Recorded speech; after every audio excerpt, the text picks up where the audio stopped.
What's going on, creators? Yeah, I just want to get on here and bring everybody back to now. Appreciate y'all being here and vibing with me for a bit. Yeah, today I got a bunch of stuff to talk about. One of which is, like, most importantly, is to realize that you are already that which you desire to be.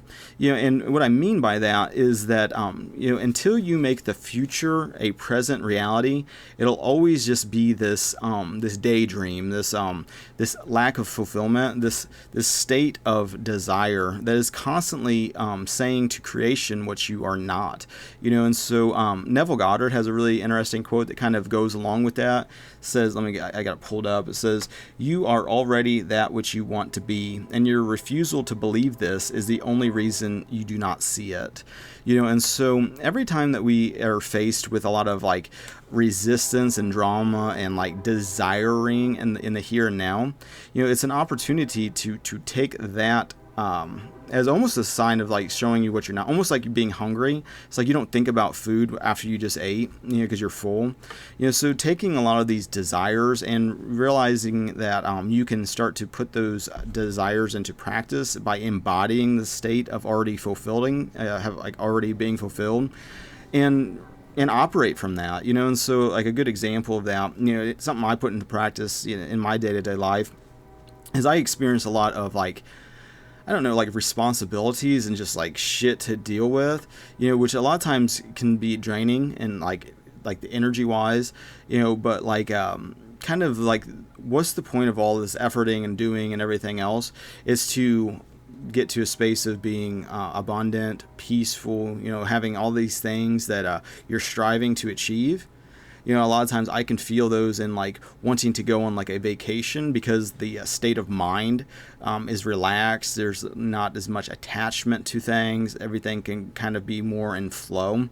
And in those moments of like, oh, I got to do this, and now I got to go make sure this guy's doing this. I got to go pick up this from the store. I got to go run over here. I got to do all this shit and all this efforting and everything. Not to say that there's something wrong with taking action, but it's the constant like, I got to take action to get somewhere that I should already be now. And so reminding yourself that I am already what I'm desiring to be. And when these desires, start to hit consciousness of like, oh, I need to do more, I need to do X, Y, and Z, that's not really depending on God's, the metaphysics involved of like already kind of embodying that in consciousness, and realizing that as you do that, God will do it unto you as you're believing, and that's something that you can put into practice, for yourself to see that to be true. The slave mind wants to, attack that idea, because it likes to think that it is in charge of things, and that you, through mental efforting and like the small mind, make things happen. When everything is functioning under law, everything is happening for a reason, and a lot of times the undesirable things that are going on is basically misusing the laws of consciousness unknowingly, and so an example of that is like maybe scarcity, thinking in terms of like scarcity of like not enoughness, or some limiting belief of like, oh, it's super hard to make money, or only the special people can, have access to that, whatever this little story you're telling yourself about, why you have to be a slave, and why you got to be poor, and why you have to, be in Egypt, basically, under like the system. And a lot of this is all biblical, and you can look at like the Bible in terms of like the here and now, and understanding that these states of consciousness are states that our soul passes through, on the path to self-realization, I guess is one way to describe that. But also just understanding who we are in relationship with our Creator, and in so much of that, it has to do with these laws, so it's like one of the things that I've noticed is like you attract kind of what you fear unconsciously, because you believe that to be real. Another thing that happens, especially like the law of attraction, when you're first getting into it, it's like, oh, you can be, do, and have anything. Well, then all of a sudden, what you get presented with, externalized, is all of the undesirable, mainly because that's what you're, by constantly begging and pleading for riches or whatever, you're always saying what you're not. unconsciously, and so it's like, the shift comes by realizing you are already those things. That's already part of who you are. And by, putting it on in consciousness, realizing that it's a gift, that God's given you this gift that you can be, do, and have anything. And your failure to realize that you've already been blessed, that like the hell is over, is the only reason you're not experiencing it. It's like when you tell that to people, immediately the trigger is like, no, Mike, this is a realm of struggle and strife and suffering and torment and hell and misery. And it's like, wow, that's what you believe. No wonder your here and now sucks, and you're constantly resisting and wrestling with the present moment. And that's another aspect of this thing is only ever now. And so how you're feeling in the here and now is how you're feeling. That's if you can't be at peace now, you can't be happy now.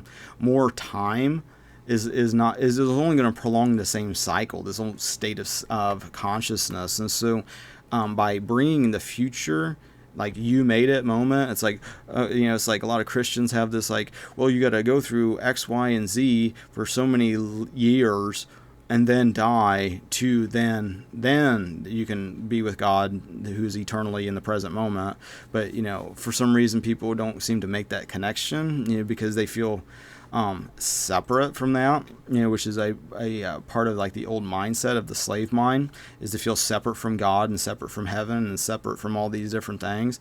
Not to say there's anything wrong with that, it's obviously part of this flow, but like, part of it is just letting go of those old beliefs and assumptions that are manifesting the shit that is undesirable, because you believe that that's how things are, and because of your belief, that's what happens to you. It's like it's all based on your beliefs and your assumptions, and if your beliefs and your assumptions about ultimately your identity, who you believe your self-concept to be, if that is separate from your creator, then you're creating illusions, because you are not separate from your creator. You're as part of creation.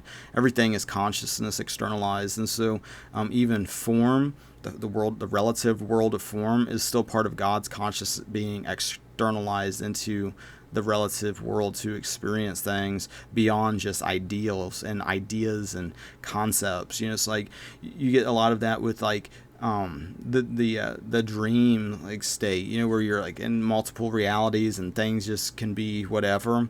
It's all kind of just floating around in like the absolute, where things can, just be random and whatever. But it's like until you come into the relative, then things are more experiential. You can experience both sides of the same energy, because there's only one energy, and it's about using realizing more so how that energy kind of functions, and it functions impersonally, and you can see that for yourself, because the same energy that's bringing everything that is undesirable is the same energy that brings everything desirable. It just depends on your perspective and how you are interacting with the only thing that is actually real.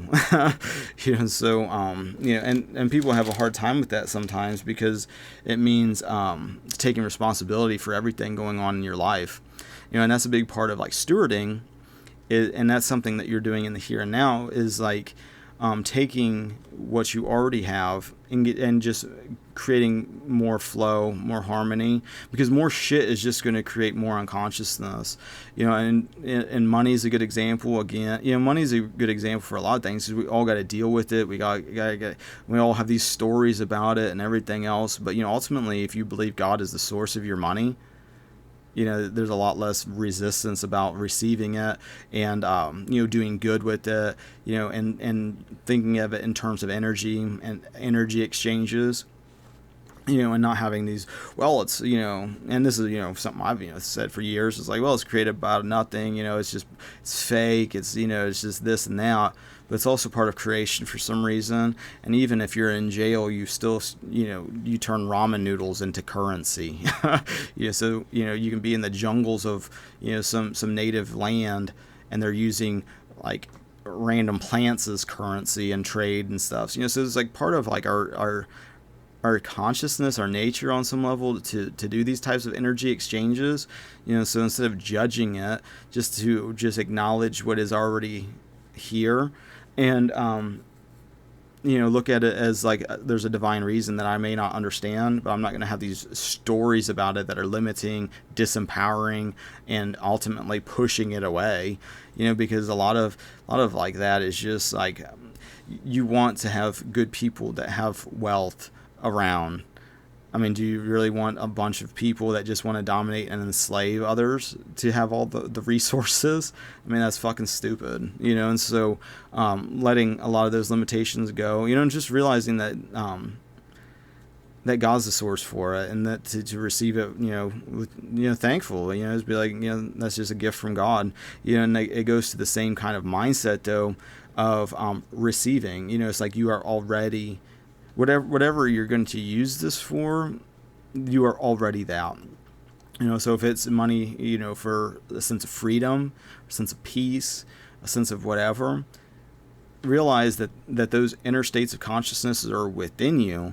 And as you bring that future now, God will then externalize it in form in ways that we don't need to worry about. It's going to just be done to you, because it's always reflecting what you're being and who you're being, and your sense of self. And so the only thing that's preventing your ideal kind of life from manifesting is the unconscious scripts and the programs of the slave mind that push that away. It's like the reason that you don't believe that things can be peaceful or joyful or reflective of the fruits of the Spirit, is just by your own lack of faith and your own limiting beliefs, believing these things that aren't ultimately even real or true. And that's a big part of like facing fear, realizing that shit's an illusion, is that that you aren't separate from your Creator, and that all these good things are waiting for you to receive them. God's already blessed you. She's like bringing that future of like, once I'm in heaven, then God's going to bless me. After I go through this Middle Earth experience, but like, realize that what you're doing is putting yourself on the cross. Every time that you are, choosing suffering, choosing to punish yourself, choosing to reject the good things, that's you flagellating yourself and putting yourself on a cross, which we all do. That's part of that old mindset is, going from the old, where you're crucifying yourself constantly, to the new, where you're embodying the risen you, the Jesus Christ within you, coming back, from the dead, the resurrection. That's you getting off the cross, you accepting the gift of God, and accepting that only love is real. Torment is part of the old mindset of separation. So whenever you're tormenting yourself, whenever you're not embodying like states of heaven now, it's a good sign to realize, I'm on the cross. I'm connecting with that, because that's ultimately the end of the line for the old mind. And that's like maybe something to unpack, but as you are embodying the new creation that you are, because the old mind has a sense that it needs to terminate, it needs to die in order to live, for whatever reason, who knows what that reason really is. But, looking at, the life of Jesus, for example, he didn't run from that. He didn't, hide from that. He went through this ordeal of that to come out the other side to show that was, that death itself was an illusion, and with that, letting go, that it's finished. It's something that we, practice in the art of dying, is changing from state to state, is like a death, and even when like people around you, the loved ones and everything are maybe dying or whatever, we're all connected. So it's not just them that's dying. A part of yourself is also dying, and when that person passes from this reality to the next, which ultimately is all happening now anyway, which is something to unpack then too, because even in those situations, it's an illusion. And moving from state to state by practicing going from scarcity to abundance, for example, You have to let go of all those old beliefs of scarcity that are holding you in that state of consciousness, because your actual state of consciousness is already there. It is already the situation, but your refusal to believe it is what pushes it away. It's like, no, I gotta suffer, I gotta get sick, and I gotta die. What are you talking about, Mike? This is fucking crazy talk. It's like, those are your beliefs, those are your opinions, those are, for you, that's what you're experiencing, but like, you could be sitting here and your next heartbeat's not guaranteed. And what does that even mean? Your body's a reflection of consciousness anyway, and so you change forms into the actual creation that you are, which is perfect. Why are you pushing that away? Why do you have all these stories that you're weak and sick and whatever? It's just a state. That's a state that you're connecting with, and that's a state that you are imposing on yourself as you are putting yourself on the cross. Go for it if you want. It's like, if you want to continuously do that, or you can connect with the resurrection, the new you, that's one with Christ within you. Now, it's like the kingdom of God is within you. The kingdom of heaven, all of that is within you now. Not so many linear years from now when you suffer and die and go through all this bullshit. Then you prove it. You prove yourself before God. God, it's our faith that pleases God, not this efforting and all these works of righteousness, of whatever's. It's like, once you start to kind of try that for yourself and realize that God's already pleased with you, there's a lot of just resistance and shit that starts to melt away. As you realize that you don't have to keep work. Jesus did the work. The cross that you've crucified yourself on, that that it's finished, it's done. You are new now. Everything is new, including your inheritance is new. Part of like not receiving the gift of God, the grace of God, is you resisting it and pushing it away. It's like you are already surrounded and blessed with the grace of God for everything that you want to be, do, and have. God will make it happen. God will open those doors for you. Everything will come together in a synchronistic way, probably in a way you can't even imagine. And it'll be done unto you by your faith. And your failure to believe that is the only reason you don't see it. And so start making that future now with some of the smaller things. If you have if you're trying to build your faith, going from where you're at to full throttle might have a lot of resistance and a lot of limiting beliefs and shit that are keeping you from even believing that, thinking that you're not worthy, thinking that there's something wrong with you, thinking that you're whatever you're thinking of, that's putting these the slave mind into practice. Let a lot of that go, all of it go. Let God renew your mind with who you actually are. All you have to do is ask. Ask for understanding, ask for wisdom. Because things are already the way you desire them to be. Now. The problem is you are putting your lens onto it. Onto a neutral. Because there's only one power, there's only one God, there's only one creator. And there's only one force. But there's two ways to use it. One in separation that creates hell for yourself, and the other is through harmony and oneness and connectivity, and realizing that we're all connected in consciousness, and as you realize the connectedness, as you give unto others, it comes back on you because we're all one. It's part of the mind of slave, like a slave that thinks that there's two. And that belief in two creates fear and creates a belief that you're cursed, because the slave mind is cursed. It's suffering and tormenting itself and everything else. But in letting go, coming off of that, you embrace the new, which actually is the situation. It's about receiving the gift of God. The reason that you're not receiving it is because you push it away, and the only time to receive it is now. So why are you pushing it away now? It depends. What story are you telling yourself about why that's not true? why you need to suffer and grind and sacrifice and all this bullshit. You know, those are all your stories, all your beliefs, all your assumptions, and so much of it is it's just running unconsciously. You're not even thinking about it. You're just reacting. Oh, what hysteria to react to next? Oh, is my body something to be hysterical about? Oh, is the economy something to be hysterical about? Oh, is there some illness to be hysterical about? If you're just reacting and reacting and reacting through life, you're not creating, you're not being, you're not experiencing. God creates. Start seeing God create through the here and now. Where it takes these unconscious beliefs and these assumptions, which unfortunately that you believe because you believe in separation.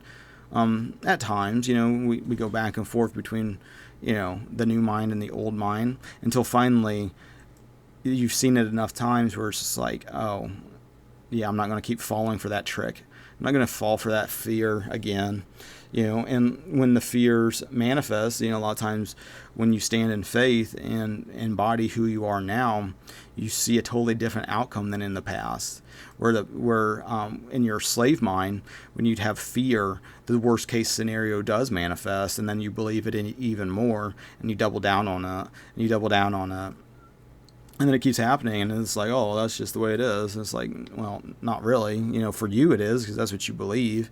But that doesn't mean that's the truth. That doesn't mean that's reality. It just means that you're using the only power that's real to create the undesirable, because you don't believe there's any other way.